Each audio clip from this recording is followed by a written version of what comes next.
Hello and welcome to Cancer Talks. I'm Dr. Manal, consultant oncologist. In this podcast, we focus on clear and evidence-based conversations about cancer care for patients and their families. For our first episode, we'll be talking about prostate cancer with a particular focus on hormone therapy and radiotherapy, two treatments that are commonly recommended and often raise many questions. Prostate cancer can feel overwhelming at first, and part of the aim of this episode is to explain why certain treatments are used, what they involve, and what people can expect.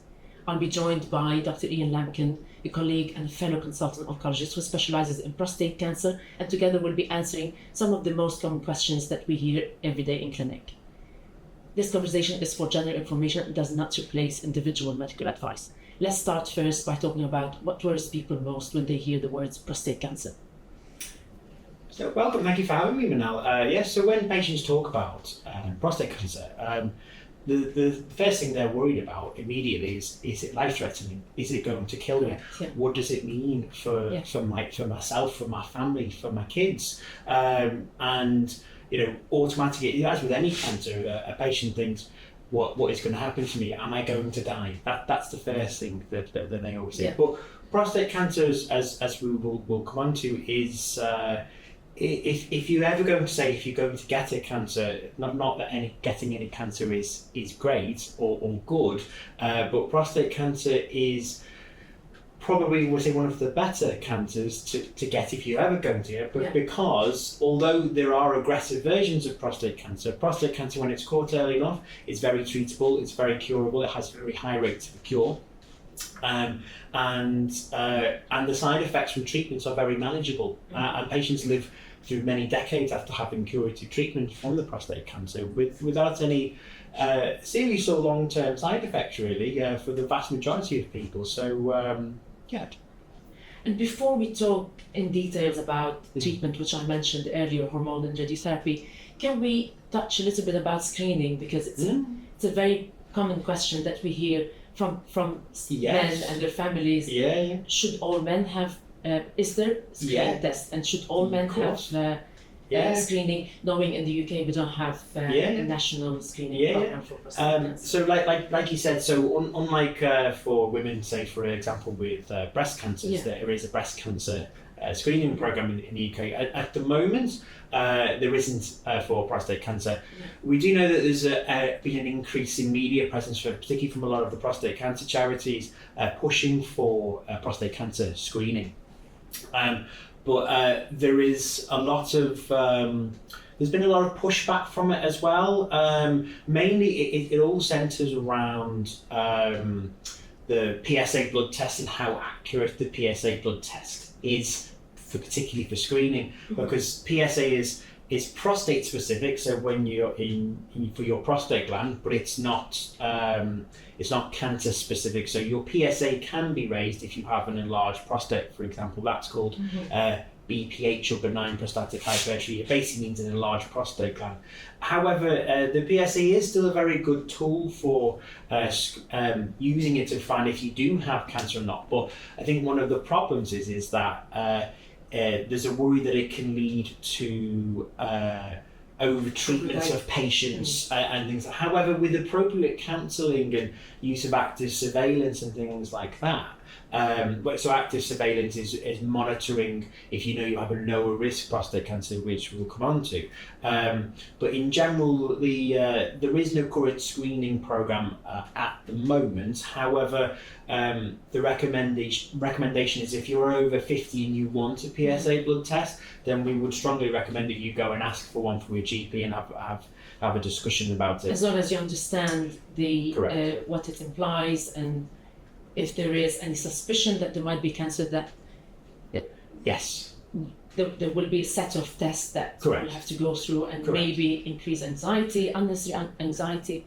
So that's, I think, the way about correct, and so there are more trials going on at the moment looking at strengthening or having a a more accurate base for screening, and it's I think it's called the Transform trial at the moment. So that's going on in various centres in the UK, and that's going to be looking at various different things. For example, MRI scans and in conjunction with your PSA test. But that's all being trialled at the moment. Yeah. But there's two sides to it, because you can. I have patients, as I'm sure you do, that have been for prostate cancer PSA blood tests because they've asked for it, and the PSA has been very high incidentally, and they've had very high risk disease that's just been caught in time. Equally, I'm sure that our urology colleagues have it where a patient's PSA is just slightly raised, and they go through all the investigations, and they have a very low risk prostate cancer, which is based upon things like what we call a Gleason score. So when we talk about risks of prostate cancer, one of the things we look at is a Gleason grading score, which runs for cancer runs from 6, 7, 8, 9, 10. For those patients that are getting a Gleason score of 6, that's only a very low risk, and it's very unlikely to change or grow in a number of years. So we have a number of patients that remain on active surveillance for quite some time. But linking that back into surveillance, that if you have surveillance in your 60s, 70s, 80s, for example, and then you were to then have this lower risk prostate cancer, it's very unlikely that prostate cancer itself would do any harm to you in comparison to having other medical problems, for example. Exactly. So that's where that's where we stand with screening at the moment in terms of the level of accuracy. And knowing if the benefits will outweigh the risks, then screening becomes a recommended test.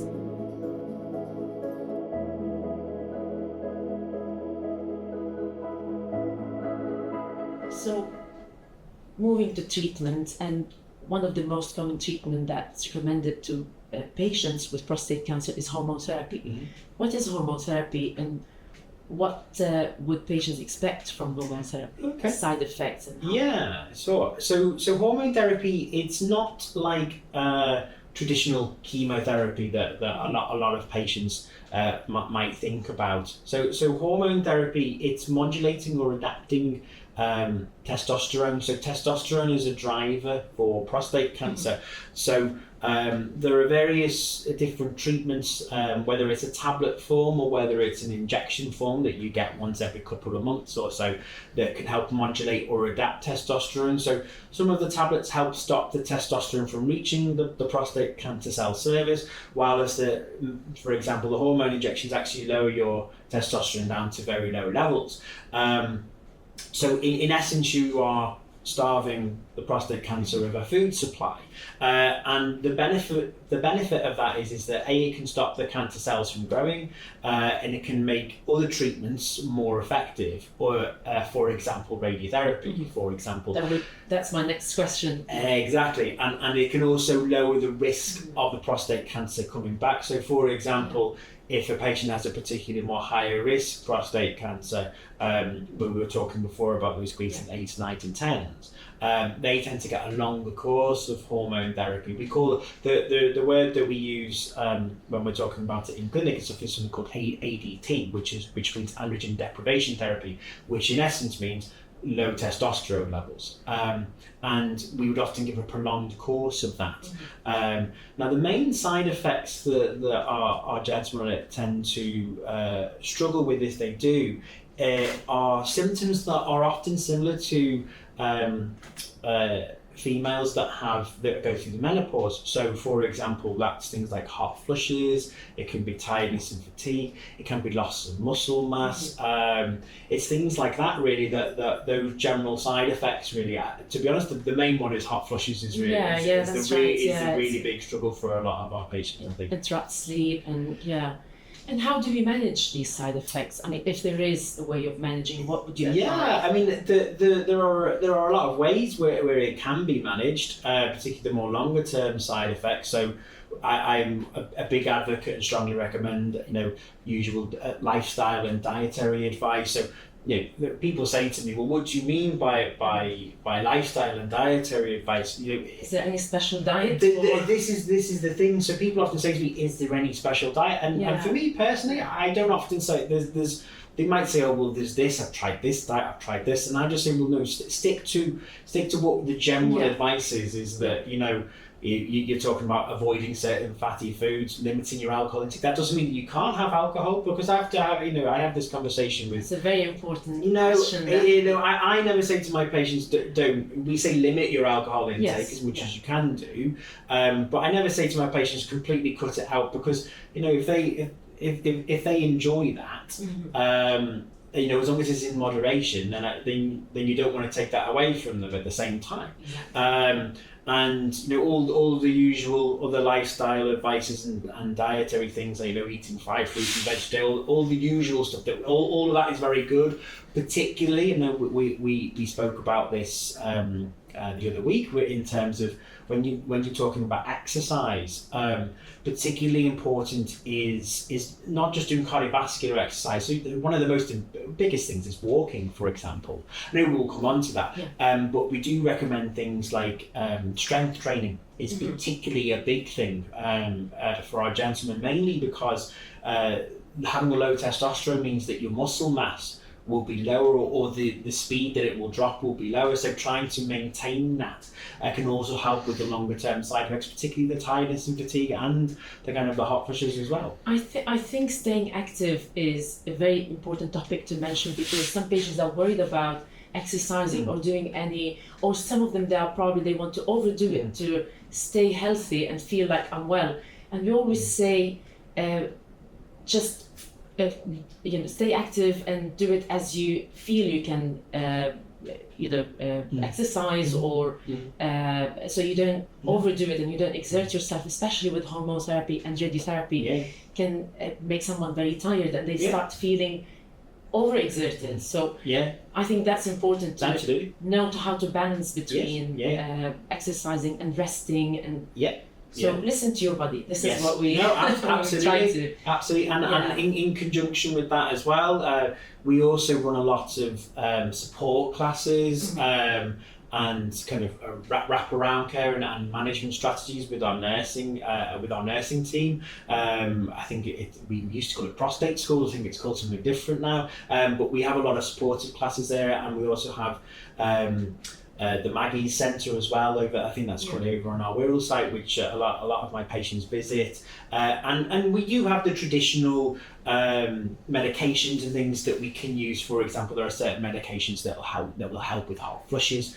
for example, or that will help with urinary side effects. But we tend to try and do a wraparound holistic approach for our gentlemen initially, before then looking at pharmacological or drug treatments. Natural treatments. Yes, minimizing medication. Exactly.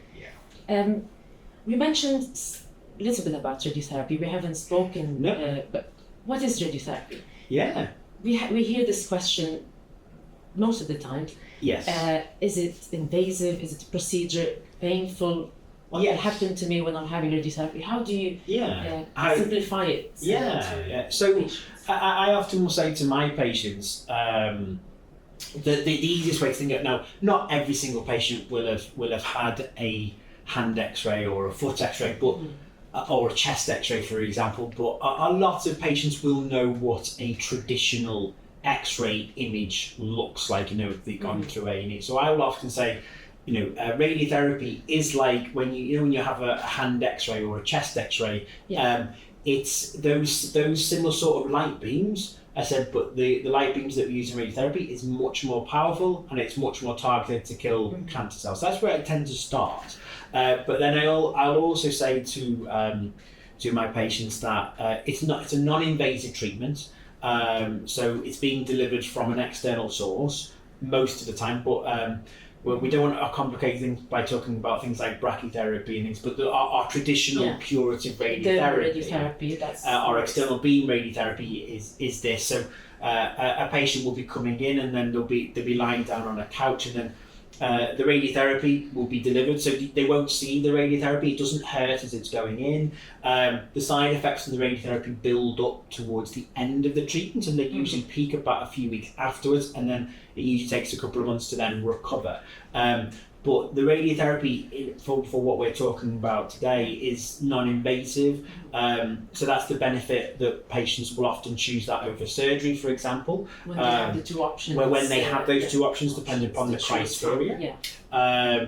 So no anesthetics, things like that. So there are a lot of benefits from it, and how we are using or adapting radiotherapy techniques is increasing, and it is becoming much more accurate as time goes by. And a few years ago, we were having to have the treatments over 6, 7, 8 weeks, for example, whereas now our standard is 4 weeks. But now more recently, we're now actually able to condense down for certain patients that meet certain criteria. We're now able to focus that down into 5 days worth, which is much more convenient for patients. This is actually creating some worries from patients asking, maybe because they relate to someone being a common type of cancer, they relate to a family member or a neighbor or a friend who had sometimes different type of treatments, maybe surgery or radiotherapy, but then they compare and think and say, why am I getting radiotherapy over that number of weeks? Why am I receiving hormone for 6 months, not for? I mean, I'm trying to deliver this message that is every treatment, does it fit everyone, or do we customize each treatment to very much so. So very much so. So in this day and age now, it's all about individualized, personalized medicine. So we have certain sets algorithms and guidelines and things like that. But if all of our own individual patients are sat there in front of us, we talk about this is the standard of care is what we would typically say, but we would be looking at how we tailor our treatment to the benefit of the patient or what the patient wants, because sometimes the patient doesn't necessarily want that treatment. So for example, if we had a patient that has maybe a more lower risk prostate cancer, or for example, if that patient is a bit more elderly and more frail and has a lot of other medical problems, then radiotherapy might not necessarily be the right answer for them. Sometimes it might be that it's just sort of more watchful waiting approach. Sometimes it might be the hormone therapy alone, which wouldn't necessarily get rid of the cancer completely, but it could control it for a number of years, for example. So that might sometimes be better for that individual patient, rather than putting them through treatment. But that's where it would come down to it being a personalised decision between yourself as the doctor and the patient, and actually making that decision together, but obviously the patient then making an informed choice in terms of what's best for them.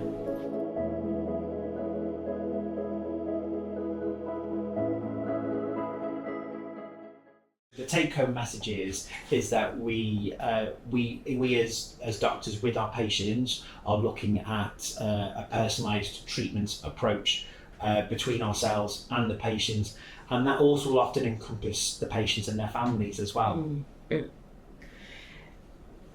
Mentioning partners and families, they play a very important role in patients' journey in cancer. How do you think they can support, and what type of help they can deliver?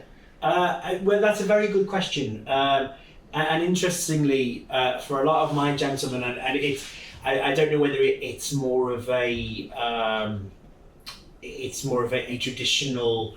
As a man doesn't want to go to the doctor, for example, and that they like to ignore things until it's too late, because more often than not it's a gentleman's partner or a gentleman's wife that will say to them, why don't you go to the doctor to get the PSA, to get your PSA checked, for example. So it's often the partner or the family that are telling this individual person to go and get the blood checked or the PSA checked and stuff, and then often the partner will say to me, well, I told you so, didn't I? It's that type of thing. So in that one respect, it's very important. As more of a wraparound care for the patient, family care is critical. It's crucial. It's crucial for a support network for them.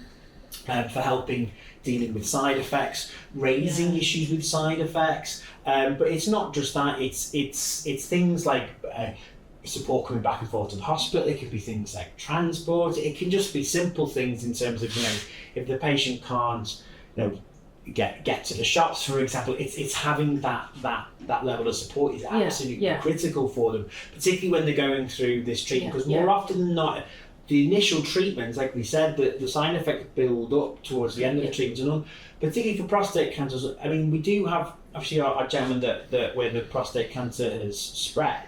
When it has spread, the treatments are more intense, for example. So that might be stronger hormone therapy, or it might be chemotherapy related. But at that point in time, the family support there does become critical in terms of how you do help support them. But in terms of like longer term support, you particularly for our metastatic patients, when we say the cancer has spread, having that holistic approach and that actually that mental health support from the family is probably one of the biggest things. So that for me, I don't know about yourself, when you're seeing patients coming in, the first thing my patients say to me is that the level of anxiety that they have, either waiting for a scan or they're waiting outside to be called in. The start of the journey. This is where that network and support comes and plays a vital role.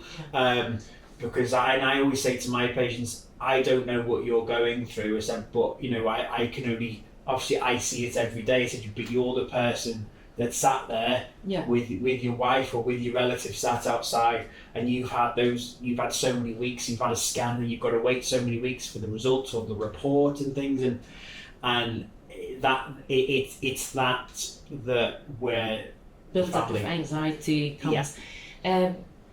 It's a common comment that we hear in clinics sometimes from partners, that they are putting up with the mood changes, because mood changes, sadly, it's a very disruptive side effect from treatment. And I think for partners, for families to be aware of the side effects, I think we feel it's very important. So attending clinic consultation, listening to what we advise and how to manage it, I think it's very important, because if they don't know that those mood changes are part of the side effect, they'll struggle to cope with it and support, because they wouldn't be able to tell if this treatment is causing this, or just my husband being mean to me. Correct. No, absolutely. Yeah, so I think the family support definitely very important in the journey.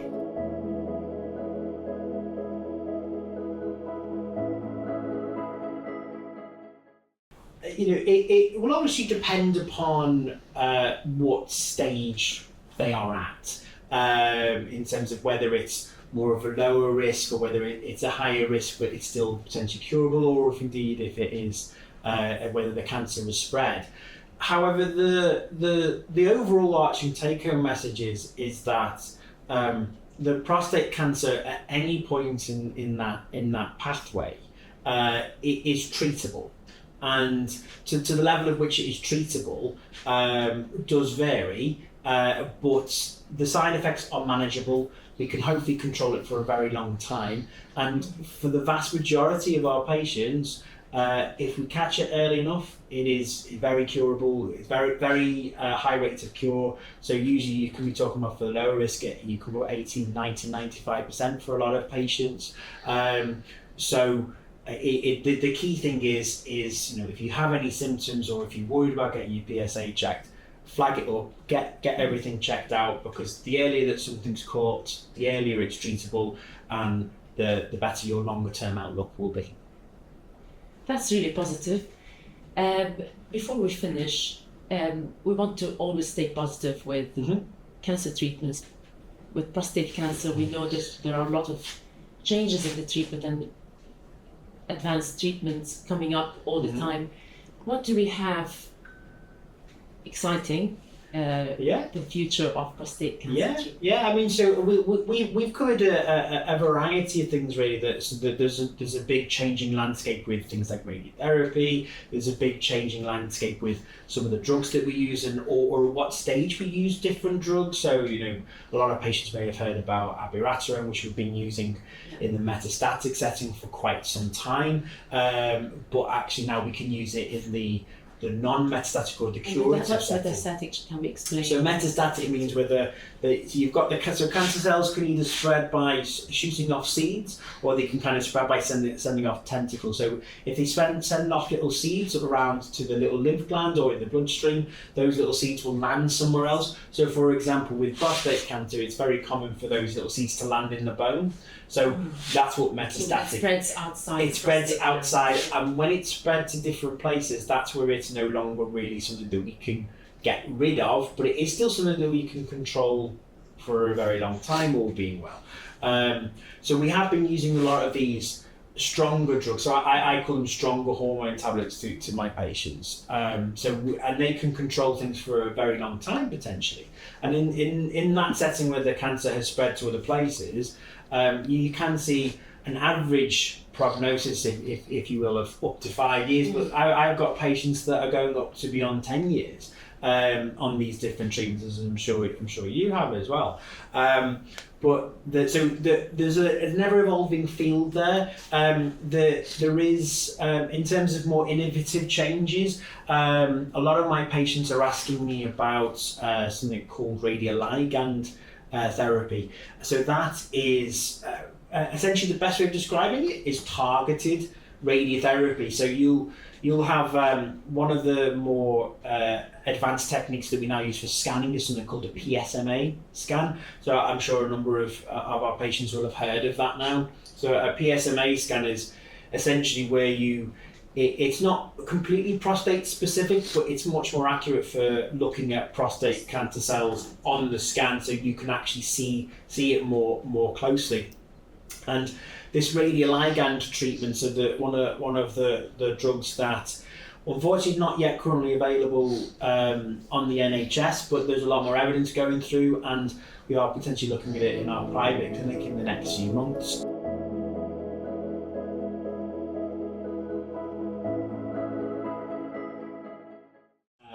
On trend thing at the moment. I have a lot of patients asking me about it, and essentially what it is you get this injection that goes specifically to prostate cancer cells, and then it gets uptaken specifically targeted to the prostate cancer cell, and it delivers a local dose of radiotherapy, unlike where you have it as an external beam. So the X-ray beams are coming in. So is it like a radioactive source? It's like a radioactive source. So unlike what we were mentioning earlier, so when you have external beam radiotherapy, you're not radioactive because the beams come in and they pass through. Exiting. When you're having something like this, you don't remain radioactive for all that long, but there are certain criteria you have to follow for a day or two afterwards. But this is delivering a focal dose of radiotherapy to the prostate cancer cell, and the radiotherapy travels very, very, very small distances just within the cell to kill off the cancer cells. So it's a very innovative new treatment, and we'll probably see that being adapted in the next 5 to 10 years or so. At the moment, because of expenses, I'm waiting for the clinical trials. Like I said, it's not currently available on the NHS for certain indications. When the cancer has spread after a few lines of treatment, it is available privately in the what we call the metastatic setting, where the cancer has spread. But however, there are a lot of trials going on now looking at this treatment at earlier phases. So when you're getting diagnosed straight up with when the cancer has spread, and we are looking at it actually more so kind of improve outcomes where the cancer hasn't spread as much, or has it just come back after surgery for example, or radiotherapy. So this treatment line is within the next 5-10 years is potentially going to be moving a lot earlier through. So yes, earlier before it's in more advanced stage. Correct. So at the moment when this treatment becomes available, it's available for patients with cancer that spread. Correct. And they tried on the previous treatments. Correct. such as hormone therapy that we Correct. covered And earlier. chemotherapy, yes, correct. That's really positive. Thank you so much. And thank you so much for very clear and reassuring insights. I hope this discussion answered some of the questions and eased some of the worries. If you're listening as a patient or a family member, please know that treatment options and support are available and you're not alone. Thank you for listening, and I look forward to welcoming you to the next episode.